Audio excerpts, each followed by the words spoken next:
The Gallipoli Campaign of 1915 to 1916, also known as the Battle of Gallipoli or the Dardanelles Campaign, was an unsuccessful attempt by the Allied powers to control the sea route from Europe to Russia during the World War I. The campaign began with a failed naval attack by British and French ships on the Dardanelles Strait in February to March 1915, and continued with a major land invasion of Gallipoli Peninsula on 25th of April, involving British and French troops as well as divisions of Australian and New Zealand Army. Lack of sufficient intelligence and knowledge of the terrain along with fierce Turkish resistance hampered the success of the invasion by mid-October. Allied forces had suffered heavy casualties and had made little headway from their initial landing sites. Evacuation began in December 15 and was completed early in the following January. The launch of Gallipoli Campaign. With World War I stalled on the Western Front by 1915, the Allied powers were debating going on the offensive in other regions of the conflict. Rather than continuing with attacks in Belgium and France early that year, Russia's Grand Duke Nicholas appealed to British for aid in confronting a Turkish invasion in Caucasus. The Ottoman Empire has entered the World War I on the side of Central Powers Germany and Austria-Hungary. In response, the Allies decided to launch a naval expedition to seize the Dardanelles Strait, a narrow passage connecting the Aegean Sea to the Sea of Marmara in northwestern Turkey. If successful, capture of the strait would allow the Allies to link up with the Russians in the Black Sea, where they could work together to knock Turkey out of the war. Naval attack on the Dardanelles began with a long-range bombardment of British and French battleships on February 19, 1915. Turkish forces abandoned their outer forts but met with the approaching Allied minesweepers with heavy fire, stalling the advances. Under tremendous pressure to renew the attack. Admiral Sackville-Cowan, the British naval commander in the region, suffered a nervous collapse and was replaced by Vice Admiral Sir John Roebuck. On March 18, 18 Allied ships entered the strait.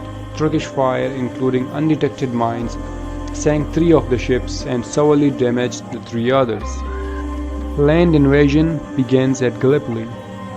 In the wake of failed naval attack, preparation began for large-scale troops landing on the Gallipoli Peninsula. British War Secretary Lord Kitchener appointed General Hamilton as commander of British forces for the operation. Under his command, troops from Australia, New Zealand and French colonies assembled with British forces on the Greek island of Lemnos. Meanwhile, the Turks boosted their defenses under the command of German General Lyman van Sanders, who began positioning Ottoman troops along the shore, where he accepted the landing that would take place. On April 25, 1915, the Allies launched their invasion of the Gallipoli Peninsula.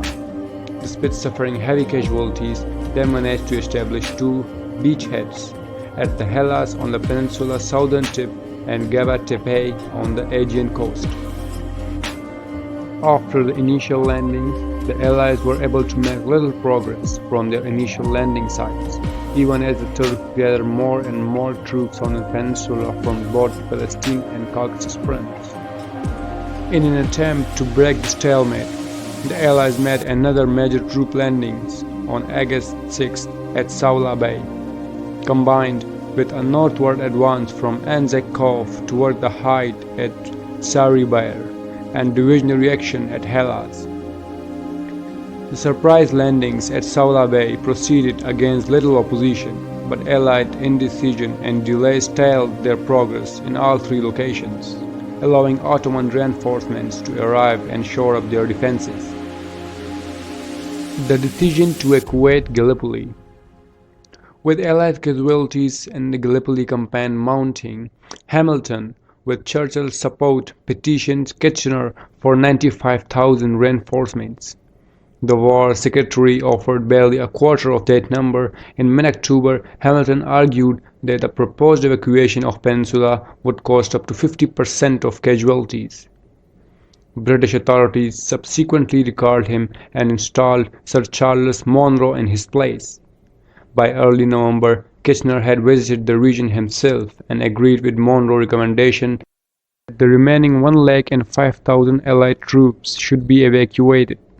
The British government authorized the evacuation to begin from Saula Bay on December 7th. The last troop left Helles on January 9, 1916. In all, some 480,000 Allied troops took part in the Gallipoli campaign at the cost of more than 250,000 casualties, including some 46,000 dead. On the Turkish side, the campaign also caused an estimated 250,000 casualties, with 65,000 being killed.